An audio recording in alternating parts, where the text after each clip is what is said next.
Students, let us have a more closer look at the Akbar's policies. Akbar policies को और close से जानते हैं। स्टूडेंट्स, अकबर का जो शासन प्रणाली था उसको अबुल फजल ने अपने बुक अकबरनामा में विस्तृत रूप में वर्णना किए हैं, खास तौर से उनके थर्ड वॉल्यूम जिसको कि हम आईनी अकबरी कहते हैं। Abul Fazl explained that the empire was divided into provinces called Subaj, governed by a सूबेदार। अबुल फजल ने एक्सप्लेन किए हैं कि एम्पायर को कई सारे प्रोविंसेस या सूबा में डिवाइड किया गया था। उस सूबा को एक सूबेदार शासन करता था। वो राजनीतिक और सेना के दो कार्य करता था। सभी प्रोविंसेस में एक फाइनेंशियल ऑफिसर था जिसको दीवान कहा जाता था। The financial officer was also known as diwan. ये दीवान का मतलब पैसे की कामकाज देखने वाला लोग। For the maintenance of peace and order in his province the subedar was supported by other officers. इसी प्रोविंस में शांति बजाय रखने के लिए सूबेदार को अन्य ऑफिसर सहायता करते थे। अन्य ऑफिसर मतलब मिलिट्री पेमास्टर, बख्शी, धर्म और परोपकार मंत्री जिसको सदर कहा जाता था, मिलिट्री कमांडर्स, फौजदार and town police, town commander जिसको कोतवाल कहा जाता था। इन्हीं सारे लोग सूबेदार को प्रोविंस में शांति बजाय रखने के लिए मदद करते थे। Students, let us know Nur Jahan influence in Jahangir court. Nur Jahan की मैरिज जहांगीर के साथ हुआ था। मेहरुनिसा एम्परर जहांगीर को 1611 में शादी करे थे और नूरजहां की टाइटल पाए थे। नूरजहां अपने मोनार्क के प्रति बहुत लॉयल और सपोर्टिव थे। सम्मान के रूप में जहांगीर ने नूरजहां के नाम से सिल्वर कॉइन्स छपाए। ये एडजॉइंग डॉक्यूमेंट नूरजहां का एक ऑर्डर है जिसको फरमान कहा जाता है। Students, Akbar's nobles commanded large armies and had access to large amounts of revenue. Akbar के नोबल्स के पास बड़े आर्मीज थे और खूब सारा रेवेन्यू कलेक्शन करते थे। जब वो ईमानदार थे तो वो एम्पायर में बड़े अच्छे तरह से शासन होता था, लेकिन 17वीं सेंचुरी के अंत में वो अपने इंटरेस्ट में काम करना शुरू कर दिया, जिसकी वजह से साम्राज्य और दुर्बल होने लगा। Students, while Akbar was at Fatehpur Sikri during the 1570s, he started discussions with different peoples. जब अकबर 1570 के टाइम में फतेहपुर सीकरी नामक एक जगह में थे, काफ़ी रिलीजियस डिस्कशन करना स्टार्ट किए।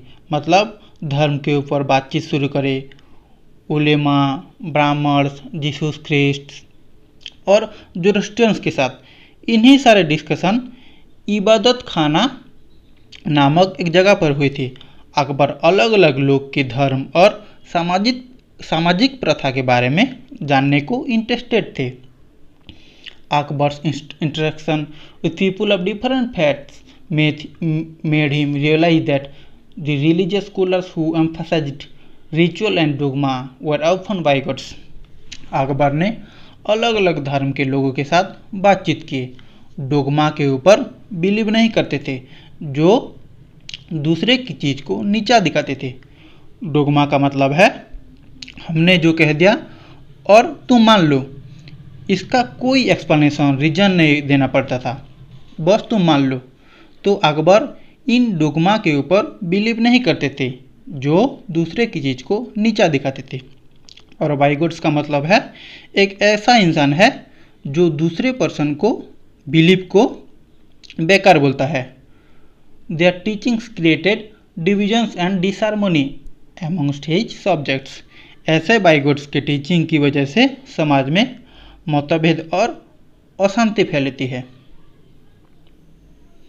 Students, the discussions with people of different religions led Akbar to the idea of sulh kul और यूनिवर्सल पीस। अकबर ने एक सुली कुल या यूनिवर्सल पीस का आइडिया दिया था। इसका मतलब किसी भी लोगों के साथ भेदभाव नहीं करेंगे, सब धर्म के लोगों के साथ मिलकर रहेंगे। ये सुली कुल कुछ नीति के ऊपर फोकस किया गया था, जैसे कि सभी लोग ईमानदार रहें, न्यायप्रिय रहें और शांति बने रहें सभी जगह पर। अबुल फजल ने भी सुली कुल में कैसे शासन की कामकाज कराया जाए अकबर को हेल्प करे थे। इसी राजकाज की नीति को बाद में अकबर के बेटे जहांगीर और बाद में शाहजहां भी फॉलो करे थे। Students, the Jahangir Akbar's sons described his father's policy of सुली कुल in the following words. Akbar के बेटे जहांगीर ने अकबर की पॉलिसी सुली कुल के बारे में लिखे हैं कि सभी क्लास, सभी धर्म के लोगों को इसमें स्थान था। मुसलमान के सुन्नी और शिया एक ही मॉस्क में मिलते थे। क्रिश्चियंस और ज्यूस एक ही चर्च पर प्रार्थना करते थे। So this was the unique idea of Akbar's, that is सुली कुल और universal peace. Students, Akbar commissioned the translation of many Sanskrit works into Persian. Akbar ने बहुत सी संस्कृत के वर्क को पर्शियन भाषा में ट्रांसलेशन करवाया। इसके लिए फतेहपुर सीकरी में मकतब खाना या ट्रांसलेशन ब्यूरो का प्रतिष्ठा कराया।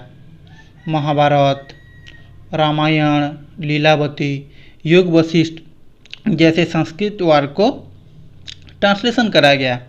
महाभारत को पर्शियन भाषा में ट्रांसलेशन करा गया, जिसको राजमनामाहा कहा गया। सो Akbar did a great work by translating the Sanskrit works into Persian languages.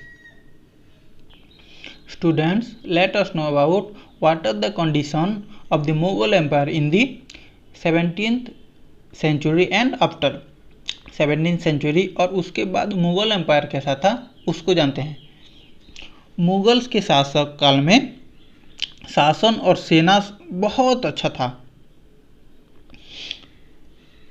अर्थनैतिक और वाणिज्यिक विकास भी बहुत अच्छे तरह से हुआ था।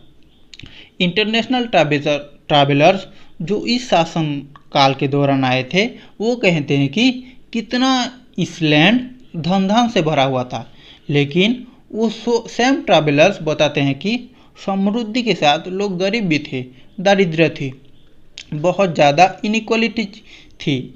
इसका मतलब कोई बहुत ज़्यादा गरीब था और कोई बहुत ज़्यादा धनी था।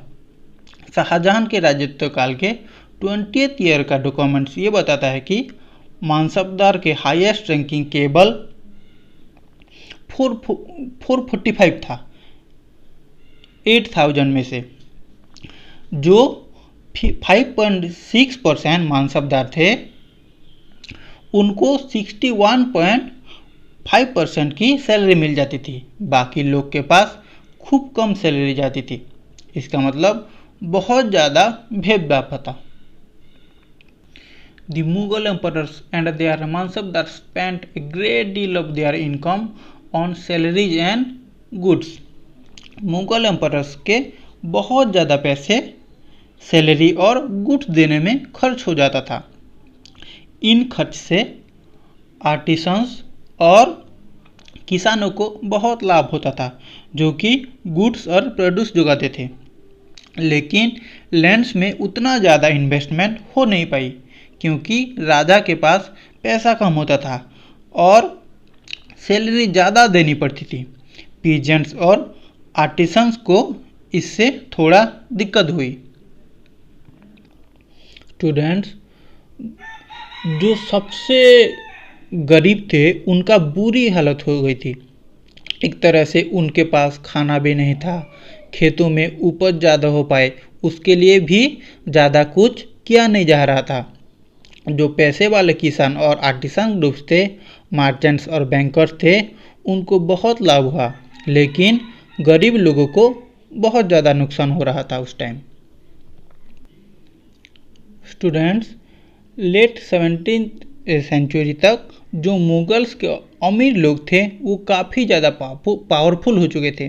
धीरे धीरे मुगल एम्परर वीक होने लगा। मुगल के सर्वेंट्स न्यू डायनेस्टीज बनाए, हैदराबाद और ओवध जैसे, और उस पर अपना अधिकार जताए। सो स्टूडेंट्स, ये रहा मुगल एम्पायर के बारे में। इसमें हम बाबर, हुमायूं, अकबर, जहांगीर, शाहजहां और औरंगजेब जैसे बड़े एम्परर के बारे में इस चैप्टर में पढ़े। So if you have any doubt you can ask me. और एक बार इस चैप्टर को पढ़ लो तो अच्छे से मुगल एम्पायर के बारे में समझ जाओगे। Now students, you have to do the question answer. Number 1, match the followings. Second में है fill in the blanks. Then 3, 4, 5, 6, 7, 8, 9, 10, 11. Now you have to do these question answers and send to my WhatsApp number. If you have any doubt you can ask me. I will send you the answers. Thank you students. Have a nice day.